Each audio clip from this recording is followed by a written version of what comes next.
이렇게 구명조끼를 학생들은 입었다고 하는데 그렇게 발견하기가 힘듭니까, 지금요?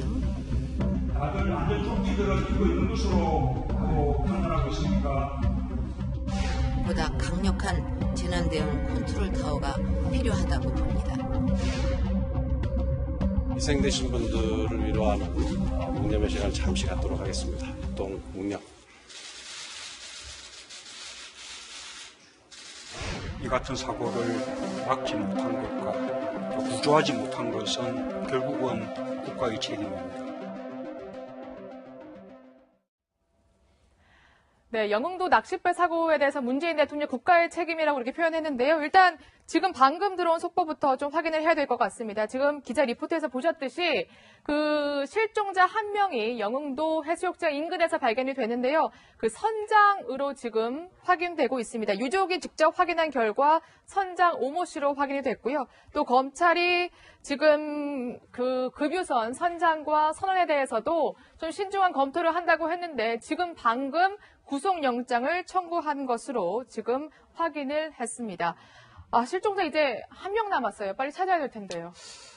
어떻게 보면 문재인 대통령께서도 말씀을 했다시피 국민의 한 사람의 생명이 곧 국가의 안보인 것이고, 그리고 안전한 사회를 건설한다는 것은 국가가 옵션의 문제가 아니라 당위의 문제, 즉 국가의 책임의 문제인 거거든요. 그러면 지금 안타깝게 많은 분들이 이제 사망하시고 또 한 분이 이제 실종 상태에 있는데, 이분에 대해서도 절대로 우리가 어떤 그 주의를 늦추지 않고 이분이 나올 때까지 최선을 다해서 저희들이 수색하고 또 이분이 살아있기를 저희들이 기원하는 마음으로 계속 수색을 진행해야 된다고 생각합니다. 네, 이게 어쨌든 멀리 펜스를 치고 이제 발견하려고 굉장히 애를 썼는데 오늘 새벽까지 발견하지 못하다가 9시 36분에 발견했습니다. 이제 남은 사람은 한 명인데 그 나머지 한 명의 실종자도 꼭 좀 찾았으면 좋겠고요. 일단 좀 더 일찍 갔으면 더 많은 사람을 구할 수 있지 않았을까, 이 얘기는 지금 계속해서 나오고 있습니다. 좀 그것이 안타까운 거죠. 예. 그러니까 이제 문재인 대통령도 굉장히 아까 영상도 보셨지만 지난 정부에 비해서 어쨌든 대응은 빨라진 거고, 묵념의 시간, 국가의 책임이라는 워딩들 그런 것들이 나오긴 했는데, 사실 중요한 건 묵념의 시간이나 국가의 책임이라는 그 워딩이 아니라 행동 아니겠습니까? 대통령의 의지는 저희가 충분히 이해를 하고 박수를 칠만 합니다. 근데 다만 그 의지를 뒤따르는 어떤 시스템의 정비가 중요한 것이지, 사고 터지고 나서 책임이면 이게 중요한 건 아니거든요. 예. 그런데 세월호 사건 이후에 여러 가지 해경도 정비를 하고 구조 시스템도 좀 예전보다 나아지고 있는 중이라고는 하지만 저희 국민의 기대치가 높아서 그런지 모르겠지만 아직은 굉장히 부족하다는 생각이 드는 거죠. 앵커도 지적하셨듯이 30분이라는 시간이 해경 입장에서 굉장히 빨리 간 거라고 볼 수는 있겠지만 바다에서 골든타임이 3, 40분 정도가 맥시멈이라는 걸 생각을 해보면 그렇게 빨리 간 건 아니거든요. 더군다나 가장 안타까운 게 고속단정이라, 구조정이라고 하죠. 구명조정. 예. 그것이 고장을 났는데 아직 수리가 안 돼서 결국 이제 구조되는데 육로로 이동했다는 거 아니겠습니까? 예. 네. 근데 그 고장 난 게 예를 들어서 일요일 날 새벽에 사고가 났는데 토요일 날 고장이 났다 그러면 하루 정도니까 이해할 수도 있겠긴 하겠지만, 제가 알기로는 아마 보도 보니까 고장난 게 열흘이 됐다는 거예요. 지난달 말이었습니다. 그렇죠. 예. 그동안 못 고치고 있다가 이 정말 필요한 사고가 터졌을 때 그것을 쓰지 못하고 육로로 이동했다는 그런 부분들을 생각을 해보면 아직도 대통령의 의지와는 상관없이 시스템이 정비하는 까지는 갈 길이 참 멀다고 생각을 했습니다. 네, 아무래도 이제 사고 원인, 늑장 출동, 지금 안타까운 얘기들이 계속 들려오고 있는데, 이 사고가 난 지역이 굉장히 비좁은 협수로였다고 합니다. 그런데도 왜 사고가 났을까 많이 궁금하실 것 같은데, 채널A 취재 기자가 현재 주민들에게 아무래도 바닷길을 많이 다니시니까 그 사고 원인에 대해서 조금 여쭤봤습니다. 직접 확인해 보시죠. 좁은 국도에서 그 대형 차량이 전면에 있는 소형 차량을 추월해 나가려다가 무리수를 두고 사고가 난 걸로. 대형 선박은 그 협수로의 최고 중심부, 수심이 제일 좋은 곳으로만 선택해서 다니거든요. 군대 가시려면 너울 파도가 1m에서 1.5m, 2m까지도 일어나요. 주민들이 하나같이 말하는 게 이곳이 좀 대형 선박이 다니기 굉장히 부적절했고 평소에도 선박이 다니면 파도가 너무 이니까 굉장히 무서웠다 얘기를 하거든요. 검찰이 구속영장을 청구한 것도 아마 좀 대형 선박에 좀 문제가 있었다 이렇게 판단하는 것으로 보이죠. 그 부분들 저 수로가 굉장히 지금 그림에서 보시지만 그냥 좁아 보이지 않습니까? 그런데 대형배가 지났다는 거예요. 이미 이제 일요일날 사고가 터지고 그런 일요일날 구조에 참여했던 인근 선박의 선주입에서도 그런 얘기가 나왔거든요. 평소에 여기가 좁아서 큰 배 다니면 안 된다고 우리가 계속 관측하다 얘기를 했는데 아직까지도 큰 배가 다닌다라는 이제 선장들의 얘기들이 있었습니다. 그런 것들이 이제 근본적인 원인이 될 거긴 한데 그래도 사고의 직접적인 원인은 역시 그 급유선 성장의 과실 아니겠습니까? 네. 어제도 이제 오후에 경찰에서 해경에서 수사 발표할 때 그 얘기가 나왔는데 이미 앞에 있는 작은 배가 있는 것을 봤음에도 불구하고 속도를 줄이지 않고 안전거리를 확보하지 않았다는 거 아니겠습니까? 네. 원칙적으로 작은 배를 보게 됐으면 큰 배가 피하던지 아니면 속도를 줄였어야 되는데 속도를 줄이지 않고 계속 가다가 그 작은 낚싯배와 부딪혀서 충돌 사고가 난 것이기 때문에 당연히 이제 낚싯배 선장에 대한 어떤 법적 책임을 해경은 물을 수밖에 없는 것이죠. 사실 명진호에 대해서 많이들 궁금해하실 텐데 이 명진호가 어떤 배냐, 이 유조선이냐, 뭐 급유선이 뭐냐 이렇게 궁금해하시는데 이게 이제 항만에서 유리를 담아서 이 선박 등에 배송해주는 역할, 어떻게 보면 이제 기름 택배 어떤 역할을 하는 배라고 합니다. 근데 배가 크니까 저 회사도 엄청 크겠구나 생각하지만 대부분 1인, 2인 회사라고 합니다. 아주 영세한 업체라고 해요. 그래서 지금 저 배 선장도 지금 집에 며칠째 못 들어가고 이 사고 수습을 하고 있다고 하는데 지금 이 사고가 난 지 얼마 안 됐지 않습니까? 일요일 났으니까 지금 이제 4월째인데 지금도 그 협소한 수로를 따라서 급유선으로 추정되는 배들이 다니고 있다고 합니다. 저 배가 그 수로를 다녀야지만 이 원가를 낮출 수 기름값을 줄일 수 있다는 거예요. 가장 중요한 게 비용의 문제이거든요. 그렇기 때문에 어떻게 보면 분명히 이제 저 지도상에는 잘 안 나오지만 저 협수로가 아닌 다른 어떤 쪽으로 이제 둘러갈 수 있는 할 수도 길들이 있죠. 세 군데, 두 군데가 더 있습니다. 두 군데가 되고 거기는 충분히 어떤 바다의 깊이도 충분히 깊고 충분히 갈 수 있는데 글로 가면 거의 뭐 한 반나절 이상 시간이 걸리기 때문에 저 협수로로 지나가는 그런 선택을 할 수밖에 없는 그런 입장이라면 지금 만약에 그 사고가 발생하고도 거기에 다시 급유선이 그렇게 지나가고 있다는 것은 제가 봤을 때 또 제2의 사고, 제3의 사고가 그러니까요. 분명히 발생할 수 있기 때문에 사실 비행기도 각 고도에 따라서 여러 가지 어떤 그 하늘길 비행기가 다르잖아요. 다 다르듯이 네. 저기도 예를 들어서 몇 톤급 이상은 글로 가지 말라는 어떤 그렇죠. 기본적인 규율을 좀 만들어내는 규제를 만들어내는 것이 필요하지 않는가. 그것도 즉시로 지금 인시 방편이라도 만들어내는 게 필요하지 않을까 그렇게 생각합니다. 자, 이것뿐만 아니라 이제 사실 많이들 궁금해하시는 게 이 생존자들, 또 실종자들, 또 사망자들 어떻게 해서 이렇게 살아났고 또 어떻게 해서 목숨을 잃었고 이런 부분들에 대해서 시청자 여러분들이 좀 궁금해하실 것 같아서 이 낚싯배 에어포켓에서 남은 3명 등등의 저희가 이제 화면을 좀 준비를 해봤는데요. 아주 긴박했던 상황이었습니다. 160분, 2시간 넘는 사투를 했는데 저 오른쪽에 사파에 나와 있는 것처럼 보이시지만 저 정말 얼굴 하나 정도, 머리 하나 정도만 나올 수 있는 작은 공간에 이 3명이서 숨을 참아가면서 전화를 했다고 합니다. 119로도 하고요, 112로도 하고요. 여러 통의 전화했는데 40분 만에 연결이 됐다고 합니다. 가족들한테, 부인한테 사실 자칫하면 목숨을 잃을 수 있는 상황이라 가족의 목소리가 듣고 싶었지만 혹시 휴대전화에 배터리가 나갈까봐 하지 못했다고 합니다. 그렇죠. 휴대전화 배터리가 나갈 수 있죠. 그 다음에 이제 앞서 사파에도 나왔지만 112, 119랑 좀 통화 구조 신호를 계속 우리가 보내야 되는데 가족들한테 전화하려고 끊었다가 다시 연결한다면 어떡하지? 우리 위치를 어떻게 알려줄 수 있지? 이거 아니겠습니까? 그 또 하나는 이게 정말 고통스러웠을 건데 세 사람끼리 말을 안 했다는 거잖아요. 산소가 부족한데 얘기를 계속하면 산소가 줄어들 수 아무래도 호흡이 좀 많아지니까요. 그러니까 가족한테 전화해서 뭐 아무래도 가족한테 전화하면 뭐 어떻게 울게 되고 울게 그렇죠. 되고 보고 싶다 얘기하게 되면 실질적으로 산소가 부족할 수도 있는 것이고 또 하나는 저 세 사람이 굉장히 아마 묵시적으로 그런 것들이 있었을 거예요. 말은 안 해도 우리 절대로 끝까지 무너지지 말고. 근데 한 사람이 만약에 가족과 연결돼서 울기 시작하면 나머지 두 사람도 심리적으로 무너지는 것이거든요. 저 상황에서는 글쎄요. 저 상황을 경험해본 사람은 아마 거의 없을 겁니다. 그렇죠. 근데 경험해보진 않았지만 알 수 있는 건 심리적으로 무너졌을 때 못 견딘다는 거 아니겠어요. 그렇죠. 그렇기 때문에 아마 그런 것들을 생각해서 사랑하는 가족들과도 전화를 하지 못하고 아마 40분 이상 버틴 건데 아마 저분들에게는 그 40분이 아마 40시간, 한 40일 정도의 긴 시간으로 느껴졌을 거예요. 근데 다행히도 구조가 됐으니까 정말 다행입니다. 네, 저 세 분도 이제 사고를 당한 후에 반가운 마음에 서로 연락을 할 것 같은데 오히려 그 트라우마 때문에 사고 당시 모습이 떠오를까봐 지금 연락을 하지 못하고 있다고 합니다. 또 그 함께 생존한 정말 자력으로 탈출한 분이 있는데 저도 이분을 생각할 때 굉장히 나는 살았다 이런 안도감을 느꼈을 것 같은데 오히려 죄책감에 시달리고 있다고 합니다. 직접 확인해 보시죠. 지금만 생각하면 하나님.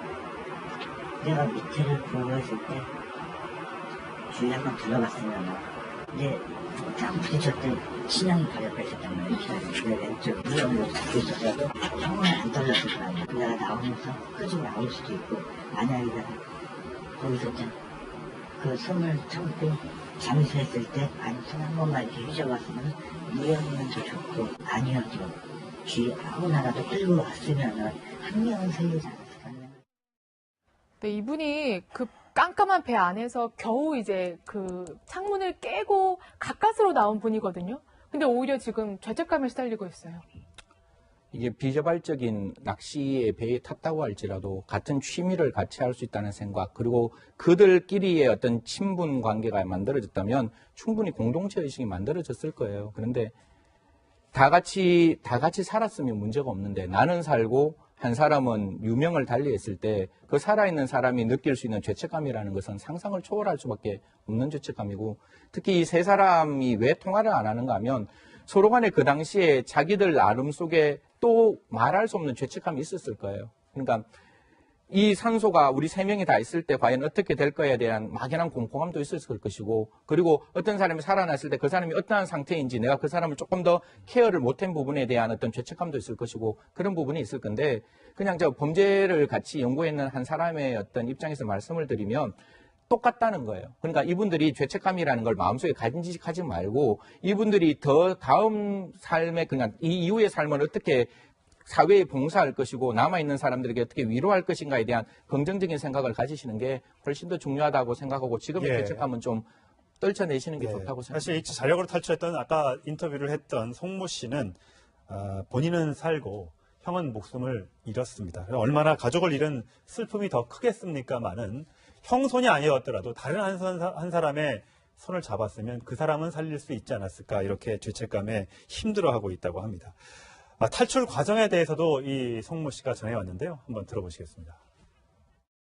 요즘에 철판이면 결국은 빵 부딪히고 아우라는 돼가지고 징그러지고 어떻게 그냥 위로 딱 떴는데 새까매 그 물을 삼키고 한 번 삼키고 두 번 삼키고 그 밑을 봤더니 밑에 잊어서 그 주변에서 별빛이 두개 달빛이 뭐고 저기 나가면 살 수 있겠구나. 그래서 잠수에 나오거든요.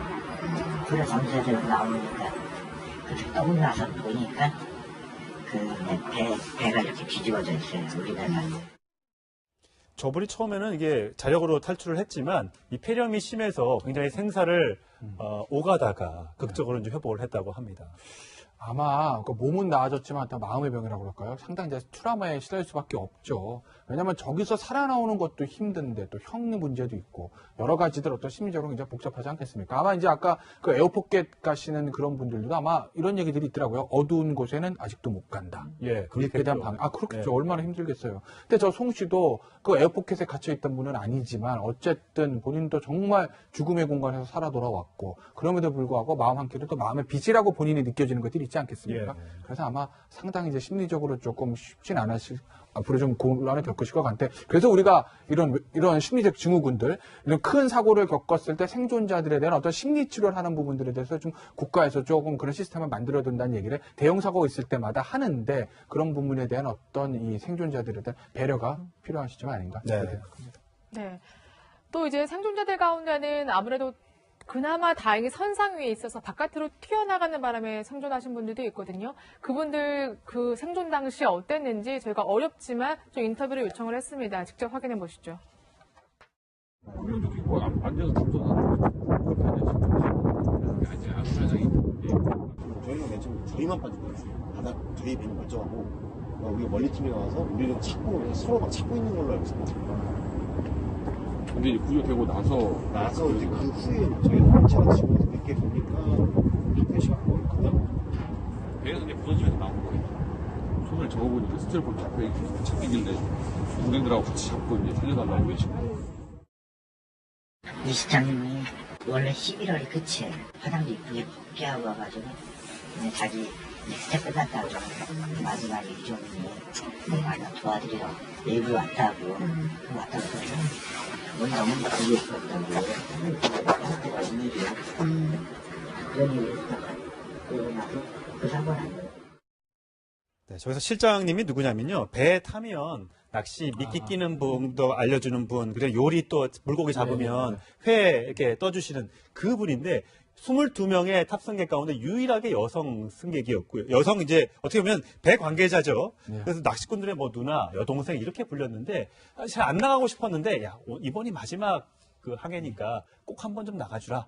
이렇게 해서 변을 당했다고 합니다. 그 얼마나 미안하겠어요, 낚시하는 분들이. 그 여자분들 지금 그 도와주시는, 사실은 그분은 낚시하러 가는 분도 아니거든요. 그렇죠. 그 어떻게 보면 스텝 도와주러 가는 그렇죠. 분인데, 좀 지금 꺼려했던 분을 같이 이제 가자, 마지막이다라고 해서 갔는데 사고가 났으니까 아마 생존자분들은 여러 가지 측면에서 아까도 제가 말씀드렸듯이 그런 부분에 대한 미안함, 혼자 사는 것에 대한 미안함, 그리고 같이 그 낚시하러 갔다가 변을 당하신 분에 대한 또 죄송함, 그런 것들이 있을 거예요. 그렇지만 뭐 어쨌든 지나간 사고는 사고고 어쨌든 살아나셨으니까 그런 심리적인 어떤 충격들을 조금 딛고 일어서시기를 바랍니다. 네. 이 119랑 좀 통화 구조 신호를 계속 우리가 보내야 되는데 가족들한테 전화하려고 끊었다가 다시 연결한다면 어떡하지? 우리 위치를 어떻게 알려줄 수 있지? 이거 아니겠습니까? 그 또 하나는 이게 정말 고통스러웠을 건데 세 사람끼리 말을 안 했다는 거잖아요. 예. 산소가 부족한데 얘기를 계속하면 산소가 줄어들 수, 아무래도 호흡이 좀 많아지니까요. 그러니까 가족한테 전화해서 뭐 아무래도 가족한테 전화하면 뭐 어떻게 울게 되고 울게 그렇죠. 되고 예. 보고 싶다 얘기하게 되면 실질적으로 산소가 부족할 수도 있는 것이고 그렇지. 또 하나는 저 세 사람이 굉장히 아마 묵시적으로 그런 것들이 있었을 거예요. 말은 안 해도 우리 절대로 끝까지 무너지지 말고.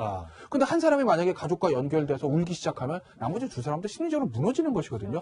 저 상황에서는 글쎄요, 저 상황을 경험해본 사람은 아마 거의 없을 겁니다. 그렇죠. 근데 경험해보진 않았지만 알 수 있는 건 심리적으로 무너졌을 때 못 견딘다는 거 아니겠어요? 그렇죠. 그렇기 때문에 아마 그런 것들을 생각해서 사랑하는 가족들과도 전화를 하지 못하고 아마 40분 이상 버틴 건데 아마 저분들에게는 그 40분이 아마 40시간, 한 40일 정도의 긴 그러니까요. 시간으로 느껴졌을 거예요. 예. 근데 다행히도 구조가 됐으니까 정말 다행입니다. 예. 네, 저 세 분도 이제 사고를 당한 후에 반가운 마음에 서로 연락을 할 것 같은데 오히려 그 트라우마 때문에 사고 당시 모습이 떠오를까봐 지금 연락을 하지 못하고 있다고 합니다. 또 그 함께 생존한 정말 자력으로 탈출한 분이 있는데 저도 이분을 생각할 때 굉장히 나는 살았다 이런 안도감을 느꼈을 것 같은데 오히려 죄책감에 시달리고 있다고 합니다. 직접 확인해 보시죠. 지금만 생각하면 하나는 내가 밑에를 보호했을 때 주위에 한번 둘러봤으면 이제 딱 부딪혔을 때 신형이 가렵게 했었단 말이지. 내 왼쪽 무릎으로 잡고 있었어도 정말 안 떨어졌을 거 아니야. 내가 나오면서 끄지고 나올 수도 있고 만약에 내가 거기서 그 손을 참고 잠수했을 때 아니 손 한 번만 이렇게 휘저어봤으면 무영이면 더 좋고 아니어도 뒤에 아무나라도 끌고 왔으면은 한 명은 살리지 않았을까. 네, 이분이 그 깜깜한 배 안에서 겨우 이제 그 창문을 깨고 가까스로 나온 분이거든요. 근데 오히려 지금 죄책감에 시달리고 있어요.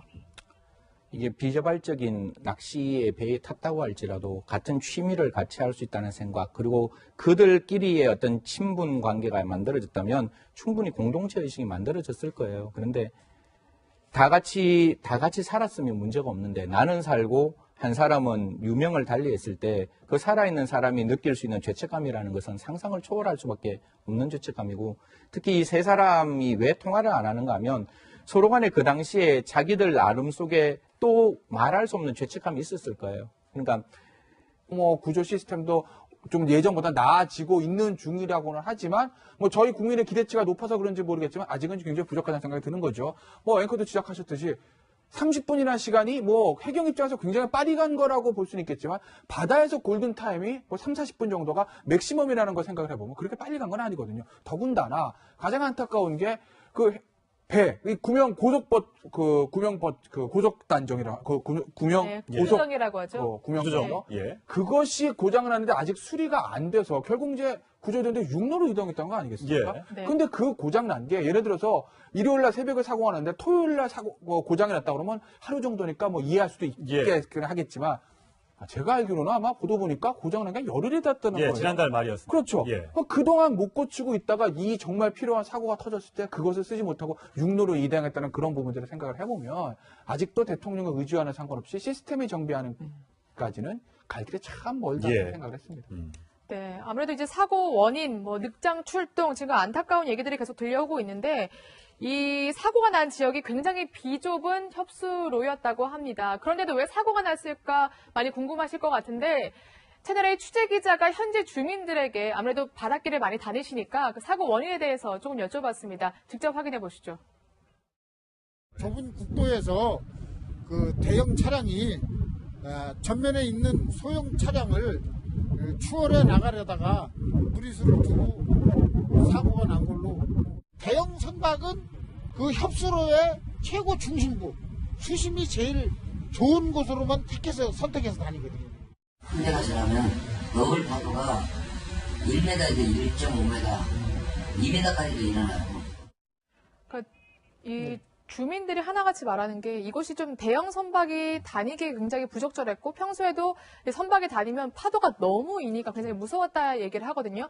검찰이 구속영장을 청구한 것도 아마 좀 대형 선박에 좀 문제가 있었다 이렇게 판단하는 것으로 보이죠. 그 부분들 저 수로가 굉장히 지금 그림에서 보시지만 그냥 좁아 보이지 않습니까? 그런데 대형배가 지났다는 거예요. 이미 이제 일요일날 사고가 터지고 그런 일요일날 구조에 참여했던 인근 선박의 선주입에서도 그런 얘기가 나왔거든요. 평소에 여기가 좁아서 큰 배 다니면 안 된다고 우리가 계속 관측하다 얘기를 했는데 아직까지도 큰 배가 다닌다라는 이제 선장들의 얘기들이 있었습니다. 그런 것들이 이제 근본적인 원인이 될 거긴 한데 그래도 사고의 직접적인 원인은 역시 그 급유선 성장의 과실 아니겠습니까? 네. 어제도 이제 오후에 경찰에서 해경에서 수사 발표할 때 그 얘기가 나왔는데 이미 앞에 있는 작은 배가 있는 것을 봤음에도 불구하고 속도를 줄이지 않고 안전거리를 확보하지 않았다는 거 아니겠습니까? 네. 원칙적으로 작은 배를 보게 됐으면 큰 배가 피하던지 아니면 속도를 줄였어야 되는데 속도를 줄이지 않고 계속 가다가 그 작은 낚싯배와 부딪혀서 충돌 사고가 난 것이기 때문에 당연히 이제 낚싯배 선장에 대한 어떤 법적 책임을 해경은 물을 수밖에 없는 것이죠. 사실 명진호에 대해서 많이들 궁금해하실 텐데 이 명진호가 어떤 배냐, 이 유조선이냐, 뭐 급유선이 뭐냐 이렇게 궁금해하시는데 이게 이제 항만에서 유리를 담아서 이 선박 등에 배송해주는 역할, 어떻게 보면 이제 기름 택배 어떤 역할을 하는 배라고 합니다. 근데 배가 크니까 저 회사도 엄청 크겠구나 생각하지만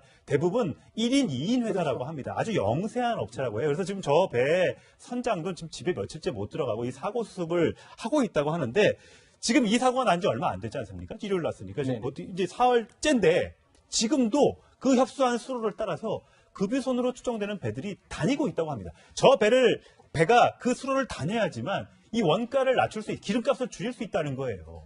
가장 중요한 게 비용의 문제이거든요. 그렇기 때문에 어떻게 보면 분명히 이제 저 지도상엔 잘 안 나오지만 저 협수로가 아닌 다른 어떤 쪽으로 이제 둘러갈 수 있는 길들이 세 군데, 두 군데가 더 있으면 두 군데가 되겠고 거기는 충분히 어떤 바다의 깊이도 충분히 깊고 충분히 갈 수 있는데 글로 가면 거의 뭐 한 반나절 이상 시간이 걸리기 때문에 저 협수로로 지나가는 그런 선택을 할 수밖에 없는 그런 입장이라면 지금 만약에 그 사고가 발생하고도 거기에 다시 급유선이 그렇게 지나가고 있다는 것은 제가 봤을 때 또 제2의 사고, 제3의 사고가 분명히 발생할 수 있기 때문에 사실 비행기도 각 고도에 따라서 여러 가지 어떤 그 비행기가 다 다르듯이 저기도 예를 들어서 몇 톤급 이상은 글로 가지 말라는 어떤 기본적인 규율을 좀 만들어내는 규제를 만들어내는 것이 필요하지 않는가. 그것도 즉시로 지금 인시방편이라도 만들어내는 게 필요하지 않을까 그렇게 생각합니다.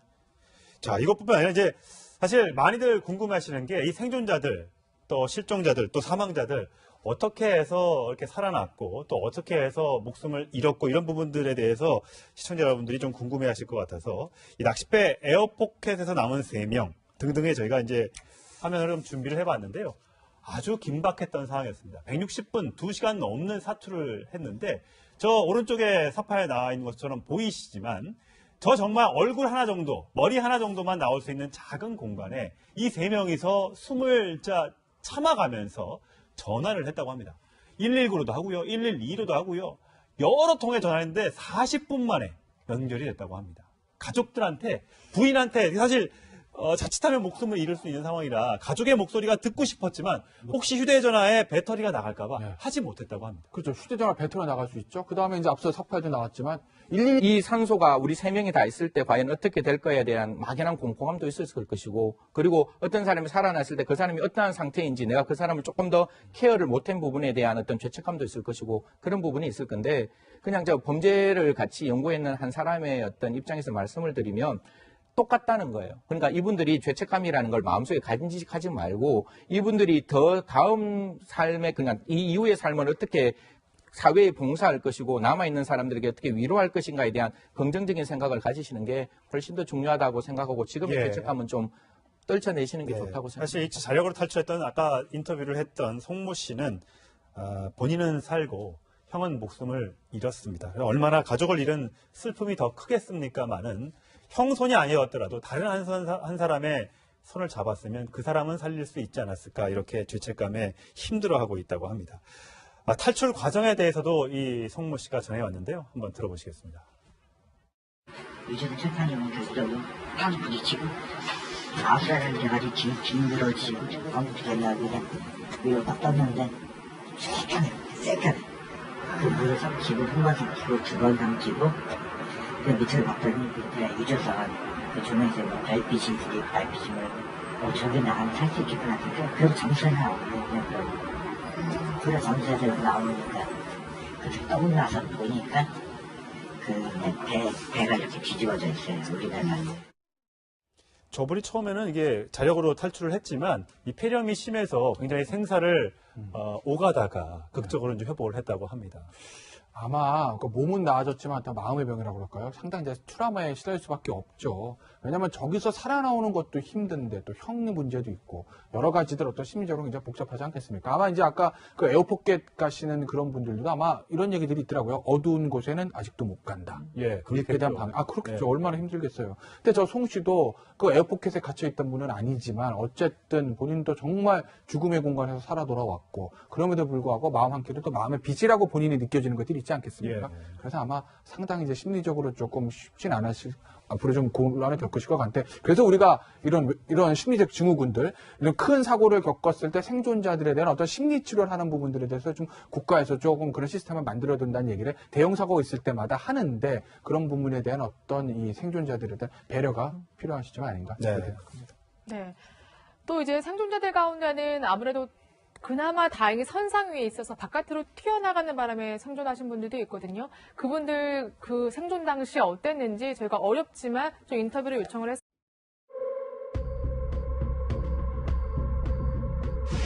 다 그렇게 구명조끼를 학생들은 입었다고 하는데 그렇게 발견하기가 힘듭니까 지금요? 다들 안전조끼들을 입고 있는 것으로 판단하고 있습니까? 보다 강력한 재난 대응 컨트롤 타워가 필요하다고 봅니다. 희생되신 분들을 위로하는 묵념의 시간을 잠시 갖도록 하겠습니다. 동 묵념. 이 같은 사고를 막지 못한 것과 또 구조하지 못한 것은 결국은 국가의 책임입니다. 네, 영흥도 낚싯배 사고에 대해서 문재인 대통령 국가의 책임이라고 이렇게 표현했는데요. 일단 지금 방금 들어온 속보부터 좀 확인을 해야 될 것 같습니다. 지금 기자 리포트에서 보셨듯이 그 실종자 한 명이 영흥도 해수욕장 인근에서 발견이 되는데요. 그 선장으로 지금 확인되고 있습니다. 유족이 직접 확인한 결과 선장 오모 씨로 확인이 됐고요. 또 검찰이 지금 그 급유선 선장과 선원에 대해서도 좀 신중한 검토를 한다고 했는데 지금 방금 구속영장을 청구한 것으로 지금 확인을 했습니다. 실종자 이제 한 명 남았어요. 빨리 찾아야 될 텐데요.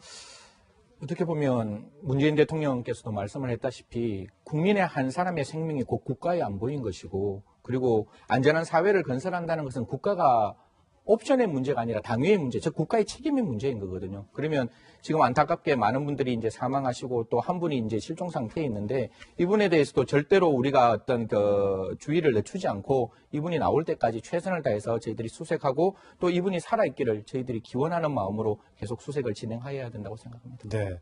이게 어쨌든 멀리 펜스를 치고 이제 발견하려고 굉장히 애를 썼는데 오늘 새벽까지 발견하지 못하다가 9시 36분에 발견했습니다. 이제 남은 사람은 한 명인데 그 나머지 한 명의 실종자도 꼭 좀 찾았으면 좋겠고요.